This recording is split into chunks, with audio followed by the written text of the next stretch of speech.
तो अब हमारे पास टॉपिक है नेफ्रोलिथियासिस।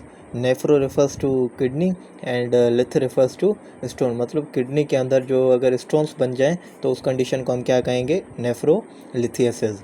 ठीक है, तो अब इसकी डेफिनेशन वगैरह क्या है कि precipitation of urinary solutes in the as a precipitated urinary solutes as a stone. अब आपको पता है, ठीक है, कि ये हमारा जो है एफरेंट आर्ट्रियोल है, यहाँ से ब्लड आता है, ये ग्लोमेरुलस है, ये एफरेंट आर्ट्रियोल है, एफरेंट से ब्लड आके यहाँ से फिल्टर होके बाकी जो भी ब्लड बचता है वो यहाँ से चला जाता है। अब फिल्टर होके बहुत सारी चीज़ें यहाँ पे आ रही होती हैं, sodium, potassium, calcium, uric acid वगैरह बहुत सारी चीज़ें यहाँ पे ऐसे फिल्ट्रेट में आ रही होती है ना।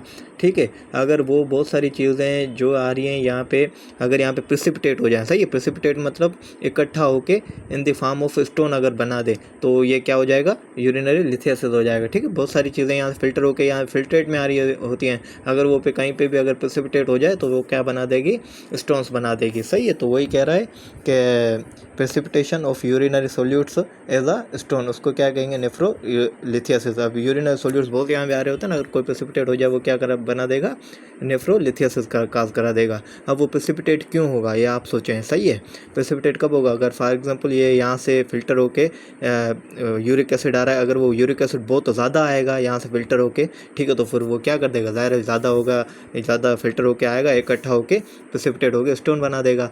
ठीक है, या तो फिर क्या हो, या तो फिर ज़्यादा, या तो जो है यूरिनरी सॉल्यूट ज़्यादा फिल्टर होके यहाँ पे आए, या तो जो है अगर यूरिनरी यहाँ पे फिल्ट्रेट में वाटर कम हो जाए। सही, वाटर कम हो जाएगा तो भी वो जो है सॉल्यूट है वो सुपर सेचुरेट होके प्रेसिपिटेट हो जाएगा। सही है, इसलिए आप देखेंगे जो बंदे पानी वगैरह कम पीते हैं, जिनमें डिहाइड्रेशन होती है ना, क्योंकि वो यहाँ पे जो है सॉल्यूट वो जो है डाइल्यूट हो ही नहीं पाता, वो सॉल्यूट, क्योंकि वाटर वो कम पी रहे हैं। ठीक है, तो फिर वो क्या होता है, सुपर सेचुरेट होकर स्टोन बना देता है। अगर वाटर ज़्यादा पिए तो वो सॉल्यूट क्या होगा, वाटर में से घुल मिल के यहाँ से यूरिन में से निकल चला जाता है। ठीक है, तो ये क्या है, precipitation of urinary solutes in the stone. Risk factor वही बात है, या तो हाई कंसंट्रेशन ऑफ सॉल्यूट की, जो सॉल्यूट ज़्यादा कंसंट्रेट होकर यहाँ पे आए। ठीक है, मतलब अगर प्रोड्यूस ज़्यादा होगा, फॉर एग्जाम्पल यूरिक एसिड किसी कंडीशन में वो ज़्यादा प्रोड्यूस होता है तो ज़्यादा फिल्टर होकर यहाँ पे आता है और स्टोन बना देता है। या तो क्या है, सॉल्यूट की कंसनट्रेशन हाई हो, ठीक है, या फिर क्या हो, ठीक है, इन द फिल्टर्ड या लो यूरिन वॉल्यूम हो। ठीक है, अगर पानी वगैरह बंदा कम पी रहा है तो भी वो यहाँ पे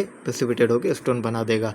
अब हम देखते हैं जो है कितने किस्म के जो स्टोन्स हैं वो कितने टाइप्स के स्टोन्स होते हैं। ठीक है, सबसे पहला है कैल्शियम ऑक्जेलेट या कैल्शियम फॉस्फेट का स्टोन। कैल्शियम ऑक्जेलेट के स्टोन बहुत कॉमन है। ठीक है, कैल्शियम फॉस्फेट के एज कम्पेयर टू ऑक्जेलेट कम होते हैं और ये most common type of stones है। ठीक है, नेफ्रोलिथियासिस का मोस्ट कॉमन टाइप जो क्या है वो कैल्शियम फॉस्फेट या कैल्शियम ऑक्जेलेट। एडल्ट्स में यही कॉमन है, कैल्शियम ऑक्जेलेट। ठीक है, अब इसके काज देखते हैं कि भाई कैल्शियम ऑक्जेलेट या कैल्शियम फॉस्फेट के स्टोन्स क्यों होते हैं किसी भी इंसान में।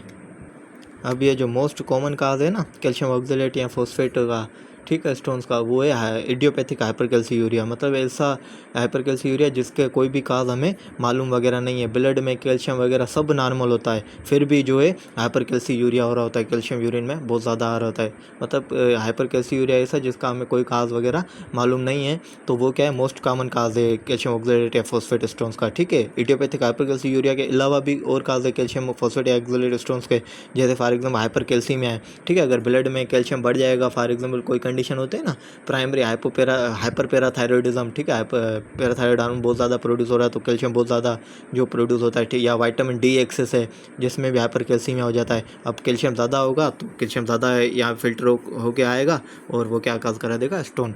ठीक है, एक तो इडियोपैथिक हाइपरकैल्सीयूरिया है, हाइपर कैल्सीमिया भी है इसका काज। ठीक है, तो क्या hypercalcaemia and related cause must be excluded. हमें अगर बताना है कि इडियोपैथिक हाइपरकैल्सीयूरिया की वजह से ये हो रहा है तो उसकी वजह से उससे पहले जो है हमें कैल्शियम देखना होगा। भाई कैल्शियम अगर बढ़ा हुआ है ब्लड में तो इडियोपैथिक हाइपरकैल्सीयूरिया काज नहीं है, हाइपरकैल्सीमिया काज है। ठीक है, इसके अलावा काज क्या हो सकते हैं, क्रोन डिजीज़ में भी ये जो हमें कैल्शियम ऑक्जेलेट के स्टोन्स मिलते हैं। ठीक है, याद रखें, क्रोन डिजीज़ में जो है कैल्शियम ऑक्जेलेट के स्टोन्स बनते हैं, कैल्शियम फॉस्फेट के नहीं। अब क्रोन डिजीज़ में कैल्शियम ऑक्जेलेट के स्टोन्स क्यों बनते हैं वो मैं आपको बताता हूँ। ठीक है, नॉर्मली जो भी हम हमारे डाइट में हम जो भी खा रहे होते हैं ना, ठीक है, उसमें ऑक्जेलेट वगैरह आ रहे होते हैं। ठीक है, फिर वो जीआईटी में हमारे क्या होता है, ऑक्जेलेट जो है कैल्शियम से बाइंड होके हमारे जो है वो फेसेस में, स्टूल्स में निकल चला जाता है। क्या क्या मैंने जो भी हमारी डाइट में नॉर्मली ऑक्जेलेट वगैरह हम ले रहे होते हैं वो हमारे हमारे GIT से होके, ठीक है, वहाँ पे गट में कैल्शियम से बाइंड होके हमारे स्टूल से पास होके निकल चला जाता है। ऑक्सलेट हमारी बॉडी में रीएब्जॉर्ब वगैरह नहीं होता। अब क्रोन डिजीज़ में क्या होता है, क्रोन डिजीज़ में आपको पता है जो हमारे टर्मिनल इलियम है वो सारा डैमेज हो जाता है। इलियम में सारे रीएब्जॉर्प्शन वगैरह हो रही होती है, वो एक क्रोन डिजीज़ की वजह से क्या हो जाता है, इलियम हमारा डैमेज हो चला जाता है। अब इलियम में आपको पता है क्या है, रीएब्जॉर्प्शन वगैरह चीज़ों की हो रही होती है। अगर इलियम डैमेज है तो रीएब्जॉर्प्शन होगी नहीं, तो क्या होता है, फैट्स वगैरह जो हमारे होते हैं ना वो रीअब्जॉर्ब नहीं होते, वो जाते हैं हमारे लार्ज इंटेस्टाइन की तरफ, ठीक है। अब वो लार्ज इंटेस्टाइन में क्या कर देते हैं, जो फैट्स वगैरह होते हैं ना, क्योंकि ये क्रोन डिजीज़ की वजह से फैट्स वगैरह रीअब्जॉर्ब नहीं हुए, वो जो कि हमारे गट में कैल्शियम से बाइंड कर जाते हैं। सही है, क्या करते हैं, कैल्शियम से बाइंड कर जाते हैं। अब ऑक्जेलेट के लिए फिर कैल्शियम बचता ही नहीं है, ठीक है। ऑक्जेलेट को हमारी बॉडी के से निकालने से पहले ऑक्जेलेट कैल्शियम से बाइंड होता है, फिर ही वो स्टूल से निकल पाता है। अब ऑक्जेलेट के पास कैल्शियम है नहीं, क्योंकि कैल्शियम सारा फैट्स वगैरह ने जो है बाइंड कर लिया है। अब ऑक्जेलेट जो है फ्री होता है, फ्री होकर वो हमारी बॉडी में रीअब्जॉर्ब होता है। अब ऑक्जेलेट क्योंकि बाहर निकल ही नहीं पा रहा ना स्टूल में, क्योंकि वो फैट्स वगैरह रीअब्जॉर्ब हो गए कैल्शियम से, तो ऑक्जेलेट जो है रीअब्जॉर्ब होता है हमारी बॉडी में, बहुत ज़्यादा रीअब्जॉर्ब होकर फिर यहाँ से बहुत ज़्यादा फिल्टर होकर आता है और ऑक्जेलेट स्टोन्स काज करा देता है क्रोन डिजीज़ में, ठीक है। याद रखें इसका मैकेनिज्म जो भी मैंने अभी बताया है, अगर नहीं समझ में आया वीडियो को पीछे करके आप फिर से सुन लें, ठीक है। इसके रिटर्न में क्या कहेंगे, in Crohn's disease bile salts and fats are not absorbed, पता है आपको, क्योंकि वो इलियम डैमेज हो गई है तो बाइल साल्ट फैट वगैरह एब्जॉर्ब नहीं होते। And unabsorb fatty acid bind calcium in the gut, ठीक है। अब वो जो फैटी एसिड बाइंड एब्जॉर्ब नहीं हुए वो कैल्शियम से बाइंड कर जाते हैं गट के अंदर। अब कैल्शियम जो है बचता ही नहीं है ऑक्जेलेट से बाइंड करने के लिए। Less calcium available to bind directly to oxalate, free oxalate get absorbed, filter in the kidney and cause calcium oxalate stones. तो याद रखें क्रोन डिजीज़ में क्या होता है, कैल्शियम ऑक्जेलेट स्टोन्स बढ़ जाते हैं। उसके अलावा हाइपरकैल्सीमिया में भी होता है कैल्शियम ऑक्जेलेट फॉस्फेट स्टोन, और आइडियोपैथिक हाइपरकैल्सीयूरिया में भी होता है। एक और दो काजेज हैं जो है मतलब कैल्शियम ऑक्जेलेट या फॉस्फेट स्टोन के, वो आपको याद रखना ज़रूरी है, ठीक है। वो क्या है, इथाइलिन ग्लाइकोल या विटामिन सी ओवर यूज़ कोई बंदा कर रहा है ना, उसमें भी होता है। हमने पढ़ा था एक्यूट ट्यूबुलर नेक्रोसिस में, देखा ना, एक्यूट ट्यूबुलर नेक्रोसिस में हमने पढ़ा था इथाइलिन ग्लाइकोल काज है एक्यूट ट्यूबुलर नेक्रोसिस का, और उसमें क्या होता है, associated with oxalate crystals in the urine. तो इथाइलिन ग्लाइकोल की वजह से भी कैल्शियम ऑक्जेलेट या फॉस्फेट के कैल्शियम ऑक्जेलेट के स्टोन्स हो जाते हैं। तो वही है कि इथाइलिन ग्लाइकोल की वजह से भी ये कैल्शियम ऑक्जेलेट स्टोन हो सकते हैं। विटामिन सी की ओवर यूज़ की वजह से भी ये हो सकते हैं, ठीक है। एक और याद करें कि हाइपोसिट्रेट यूरिया अगर होगा ना, सिट्रेट अगर यूरिन में कम होगा, उसकी वजह से भी ये कैल्शियम ऑक्जेलेट या फॉस्फेट स्टोन हो सकते हैं। ये क्यों होते हैं, क्योंकि सिट्रेट अगर यहाँ से होगा ना, तो सिट्रेट यहाँ पे क्या करता है, कैल्शियम से बाइंड होकर उसको यूरिन में निकालने की हेल्प करता है। अगर सिट्रेट कम होगा तो कैल्शियम क्या होगा, वो सोल्यूबल रहेगा नहीं, वो क्या हो जाता है, प्रेसिपिटेट हो जाता है। सही है, तो इसलिए सिट्रेट का होना ज़रूरी है। अगर सिट्रेट कम होगा तो कैल्शियम क्या हो जाएगा, प्रेसिपिटेट हो जाता है। वही कहा है कि citrate binds calcium in the urine, ठीक है, form soluble complexes, prevent calcium stone formation. तो हाइपोसिट्रेट यूरिया है अगर किसी बंदे को, तो भी ये कैल्शियम ऑक्जेलेट के या फॉस्फेट के स्टोन्स हो सकते हैं। ये 5 काज आपको याद रखना ज़रूरी है। इडियोपैथिक हाइपरकैल्सीयूरिया, हाइपरकैल्सीमिया, क्रोन डिजीज़ है, इथाइलिन ग्लाइकोल या विटामिन सी ओवर यूज़ है, या फिर क्या है, हाइपोसिट्रेट यूरिया। सही है, ये कैल्शियम ऑक्जेलेट या फॉस्फेट के स्टोन्स काज करा सकते हैं। अब इसके ट्रीटमेंट क्या है, ट्रीटमेंट हाइड्रोक्लोरोथायोजाइड है, ठीक है।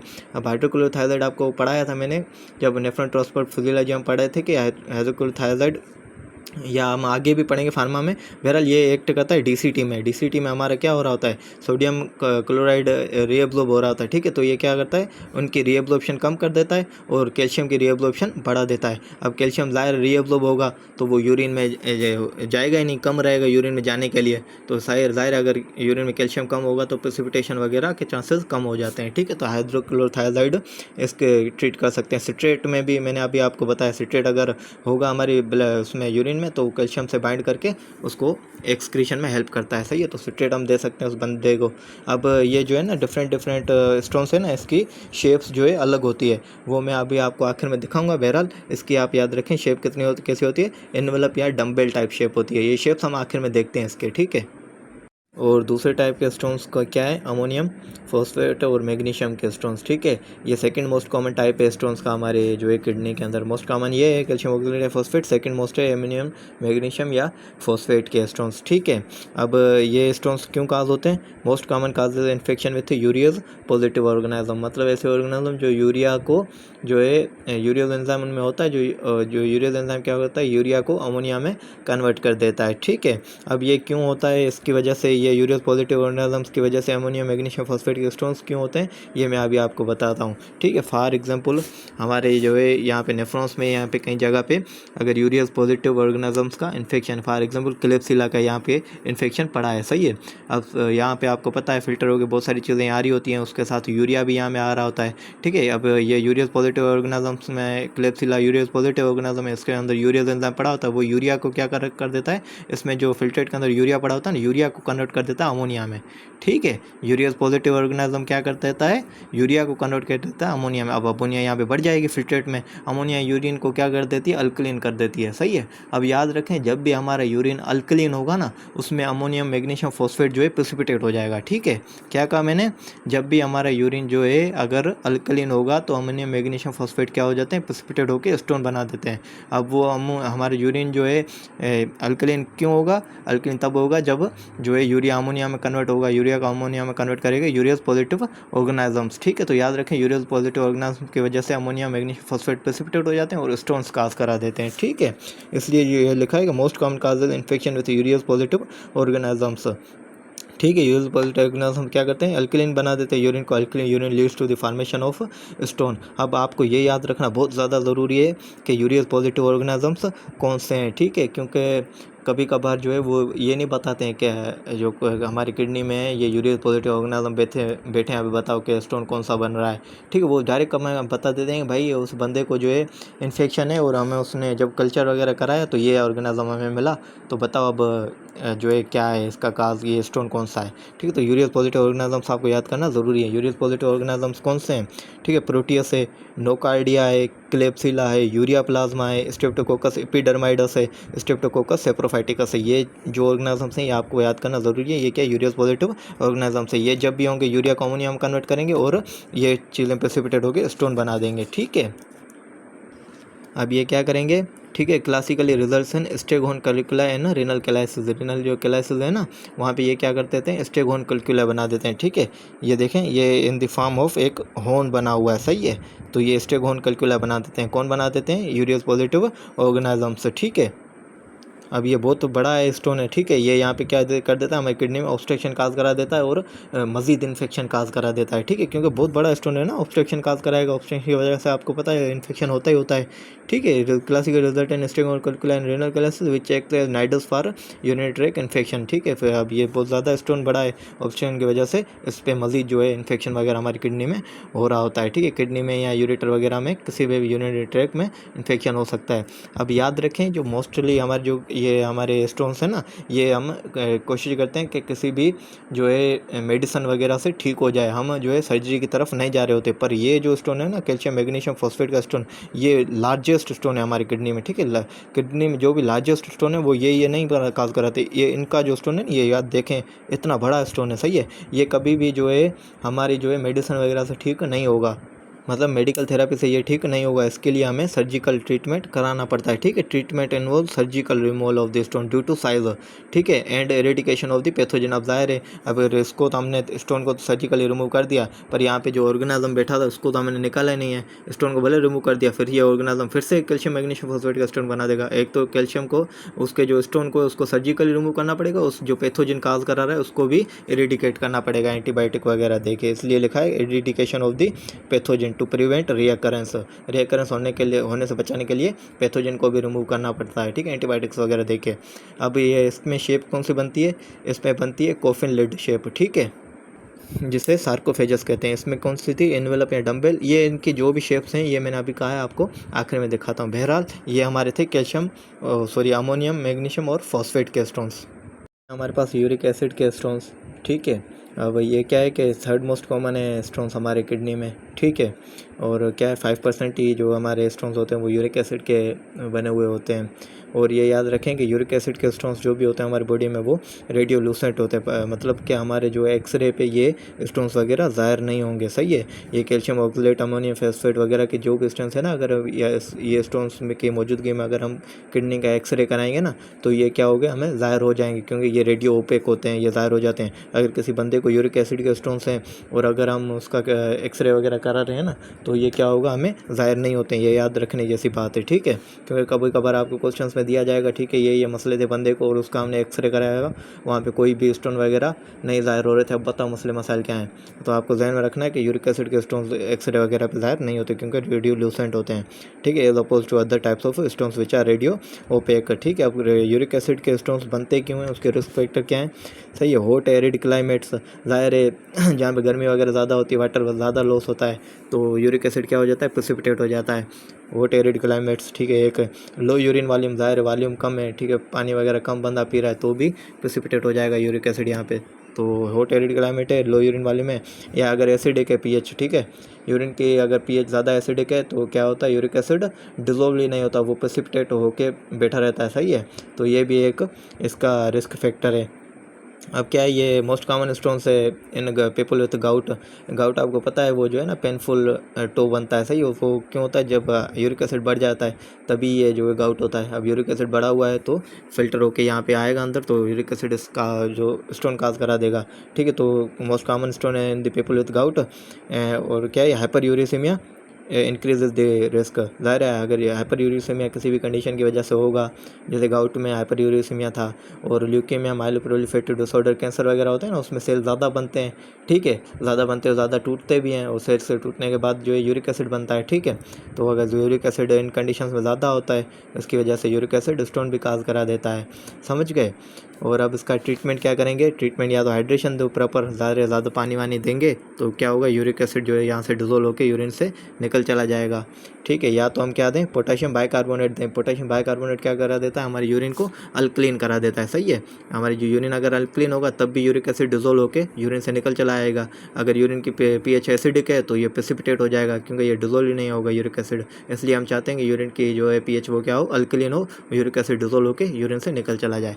तो ये हाइड्रेशन दो बंदे को प्रॉपर, या यूरिन के एल्कलिनाइजेशन करें, या क्या दें, एलिपिरोनोल दें, ठीक है। एलोपिरोनोल पता है क्या करता है, ये जो है यूरिक एसिड की प्रोडक्शन को कम कर देता है, सही है। तो गाउट वगैरह में क्या हो रहा होता है, गाउट में जो है यूरिक एसिड बहुत ज़्यादा बन रहा होता है, तो ये जो है हम एलोपिरोनोल देते हैं तो यूरिक एसिड की प्रोडक्शन ही कम हो जाती है। तो ये 3 जो है ट्रीटमेंट है हम जो यूरिक एसिड के स्टोन्स में बंदे को देते हैं। और इसमें जो है यूरिक एसिड स्टोन्स में शेप कैसी होगी, रोम्बोइड या रोजेट शेप होगी, ठीक है।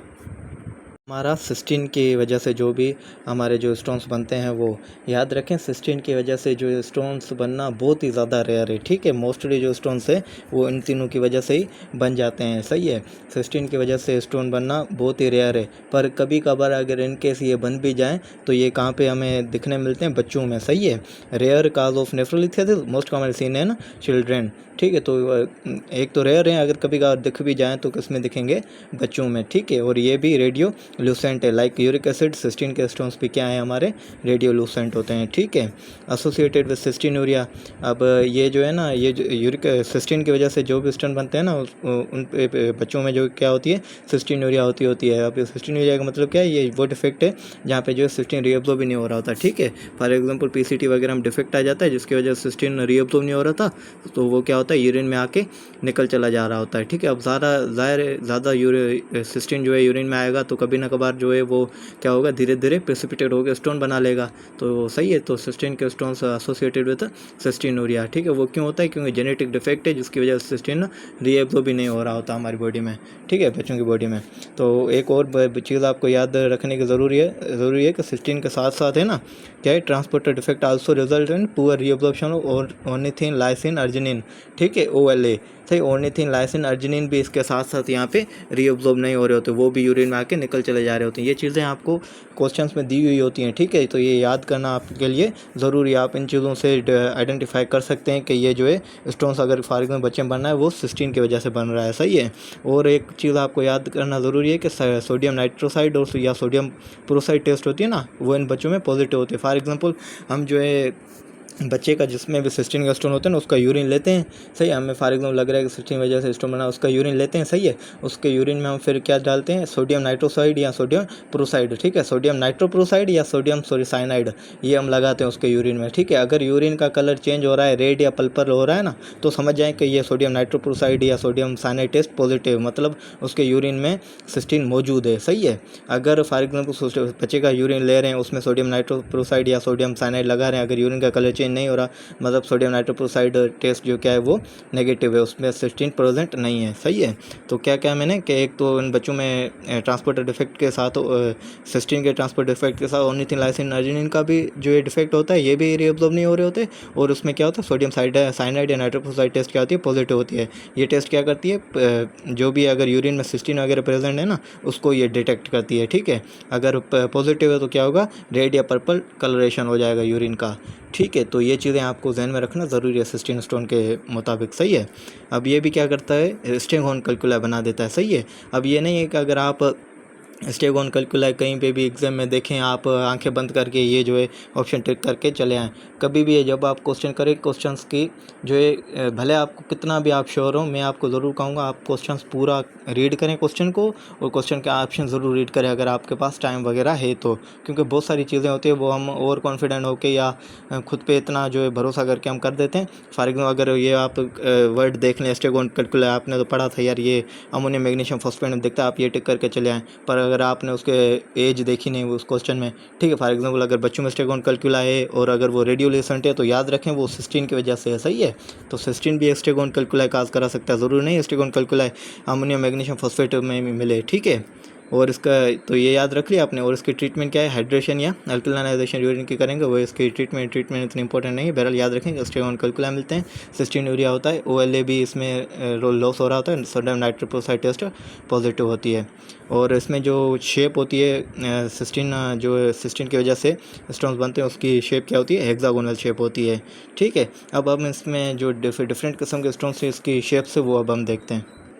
अब ये देखें, ये एक लग रहा है ना एनवेलप की टाइप, या फॉर एग्जांपल डम्बेल है जो जिम में लोग यूज़ कर रहे होते हैं। ठीक है, एनवेलप या डम्बेल टाइप शेप ये किस में होती है, कैल्शियम ऑक्सलेट या फॉस्फेट के स्टोन्स में होती है। ठीक है, और ये देखें कोफिन लिड, ऐसे लग रहा है जैसे नहीं वो क्रिश्चियंस वगैरह में होता है ना, वो कोफिन में जो है लाश वगैरह को ले जा रहे होते हैं, ये कोफिन की तरह लग रहा है ना। ये कोफिन लिड शेप किस में होती है, अमोनियम मैग्नीशियम फॉस्फेट के स्टोन्स में होती है। ठीक है, स्ट्रू वाइट स्टोन्स भी कहते हैं। सही है।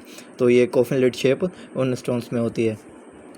और इसी स्टोन्स में अगर हम जो है फॉर एग्जांपल जो अगर कराएंगे ना एक्सरे वगैरह, तो ये हमें स्टेगोन कैल्कुलाई मिलेगा। ठीक है, किडनी के अंदर ये सेम ही है। ठीक है, यहाँ पे ये जो है ये हमें कहाँ पे मिलता है, एक्सरे पे मिलता है, और ये हमें यूरिन्स में अगर हम देखेंगे ना तो उसमें ये शेप आएगी, ये जो है रोम्बोइड शेप है। ठीक है, ये रोम्बोइड शेप हमें यूरिक एसिड के स्टोन्स में मिलती है।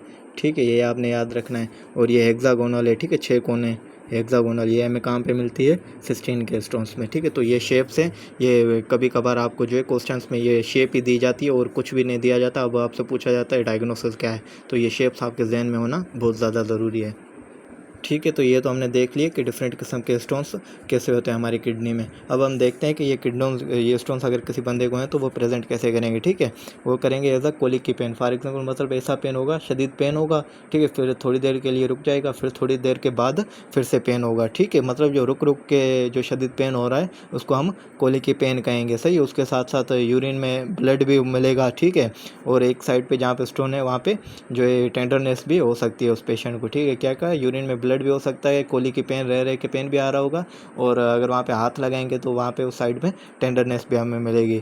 ठीक है, stone usually pass with in hours के अंदर जो है स्टोन निकल जाते हैं, पर अगर नहीं निकल रहे तो हमें सर्जिकली उसे निकालना पड़ता है। ठीक है, अब ज़ाहिर स्टोन अगर रह रहा है तो कॉम्प्लिकेशंस हो सकती हैं। ठीक है, हाइड्रोनेफ्रोज हो सकता है। ठीक है, पायलोनेफ्राइटिस हो सकता है, एक्यूट किडनी इंजरी, ये सारी इसकी कॉम्प्लिकेशन हो सकती है। तो यहाँ पे जो हमारा नेफ्रोलिसिस का टॉपिक पूरा हो जाता है।